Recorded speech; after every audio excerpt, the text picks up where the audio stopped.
Apakah ada tahapan seseorang ingin belajar mendalami Islam? Kalau ingin saja, nggak ada tahapan, langsung aja ingin. Tapi kalau belajar agama Islam ada tahapannya, betul. Tapi kalau ingin belajar agama Islam tidak ada tahapan. Apa tahapan keinginan belajar? Nggak ada. Karena ingin itu kata hati, langsung. Saya ingin belajar agama, itu udah bisa.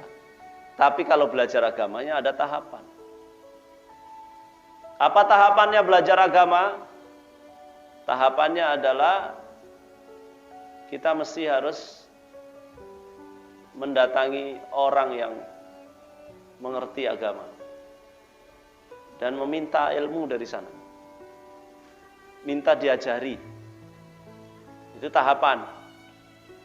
Yang pertama-tama, sebelum kita mendapatkan ilmu itu, sebelum mempelajari ilmu itu juga kita harus meniatkan diri ikhlas belajar agama ini adalah untuk faham agamanya Allah Subhanahu wa taala. Karena sebenarnya pedoman hidup ini adalah agama. Maka kalau kita faham agama, maka kita sudah menguasai pedomannya. Kalau kita menguasai pedomannya, maka kita akan menjadi mudah di dalam menjalankan apa-apa yang menjadi keruwetan-keruwetan, kerepotan-kerepotan di dalam hidup ini. Kalau kita nggak menguasai pedomannya, maka kita akan kesulitan tambah sulit. Menemukan kesulitan tambah sulit lagi menyelesaikan. Tapi kalau kita ini punya pedoman, maka setiap kesulitan itu akan mudah kita selesaikan. Maka niatkan ikhlas hanya lillahi ta'ala untuk mendapatkan ilmu agama. Baru kemudian datangi orang yang soleh, yang paham agama, kemudian belajarlah dari dia. Lalu apa? Belajarlah dengan standar-standar seorang pelajar cari agama.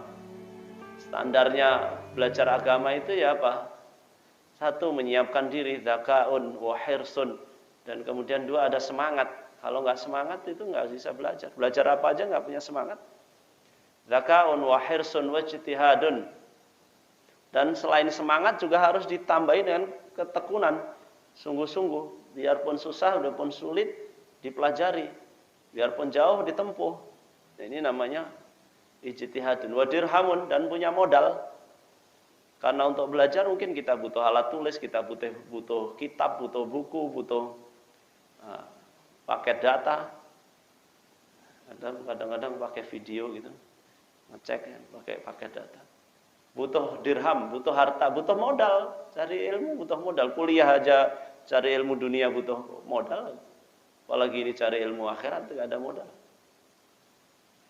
Pakai modal, wa dirhamun. Wa sohbatu ustadin. Berguru kepada ustadz, jangan berguru kepada YouTube, jangan bergurunya kepada Google. Nanti kalau kamu ditanya, kamu murid siapa? Kamu murid siapa? Saya ustadz YouTube. Jangan ustadz YouTube, ustadz Google. Cari ustadznya siapa? Kamu murid siapa? Kamu belajar dari siapa?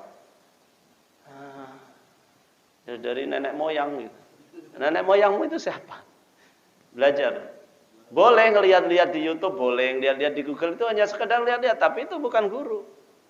Dia tidak akan bisa memastikan kita benar salah. Akhirnya kita ngambil kesimpulan sendiri tentang sesuatu tanpa bimbingan guru. Wassohbatu ustadz ini enggak wajib. Yang satu lagi yang terakhir adalah watulu zamanin. Waktunya harus panjang, cari ilmu agama itu panjang. Enggak bisa instan. Kalau pertemuannya seminggu sekali, ya mungkin kali sekian puluh tahun. Belajar itu ya bisa panjang, jangan sampai tidak. Saya udah belajar lama tapi nggak paham-paham, kurang lama. Karena belajar agama itu bahkan sudah ditetapkan dari sejak kita lahir sampai mati, itu belajar agama nggak ada berhentinya. Kalau belajar dunia ini berhenti nggak apa-apa, ya secukupnya itu. Tapi ya tetap hanya sampai di situ. Tapi kalau belajar agama ini seterusnya. Coba lihat, kita sudah mati aja kan diajari agama. Ada kan Mbah Mudinnya ngomong, kalau yang pernah ke kuburan, ahlil kubur idza su'ilta Izrail. Kalau kamu ditanya oleh malaikat, man rabbuka, jawablah Allah. Rabbi Allah, Allahu Rabbi gitu ditanya ini. Coba, itu sudah mati aja masih diajari. Itu namanya orang mati itu masih belajar. Dan itu belajar pertama masuk dalam alam kubur itu seperti apa. Enggak ada berhenti belajar, tapi kemudian harus memenuhi perangkat-perangkat belajar agama.